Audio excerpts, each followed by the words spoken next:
আল্লাহ যখন কাউকে ভালোবাসে তখন তার শরীরে 4টি নিশানা পাওয়া যায়, অর্থাৎ 4টি আলামত যদি আপনার শরীরে থাকে মনে করবেন আল্লাহ আপনাকে ভালোবাসে। 4টি নিশানা। 1 নাম্বার হচ্ছে যাদেরকে আল্লাহ তাআলা দ্বীনের সঠিক জ্ঞান দান করেন তাদেরকে আল্লাহ তাআলা মহব্বত করেন। নাম্বার 2, দ্বিতীয় নাম্বার হচ্ছে যারা বেশি বিপদে পড়ে আল্লাহ তাআলা তাদেরকে মহব্বত করেন।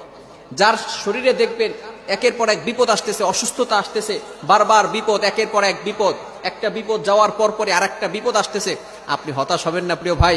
আল্লাহ তাআলা আপনাকে ভালোবাসেন। এই কোটি কোটি মানুষের ভিতরে আল্লাহ তাআলা আপনার প্রতি ফোকাস করেছেন, আল্লাহ তাআলা আপনাকে ভালোবেসেছেন বিধায় আল্লাহ পাক রব্বুল আলামিন আপনাকে বিপদ দিয়েছেন। মনে রাখবেন নবীদেরকে আল্লাহ তাআলা বিপদ দিয়েছেন। ইব্রাহিম আলাইহিস সালাম খলিলুল্লাহ এবং মিল্লাতা আবিকুম ইব্রাহিম, যিনি সকল মুসলিম উম্মাহের সকল মুসলমানদের পিতা এবং সকল মুসলমানদের লিডার নেতা, সুতরাং ইব্রাহিম আলাইহিস সালামকে আল্লাহ তাআলা সবচেয়ে বেশি কষ্ট দিয়েছেন।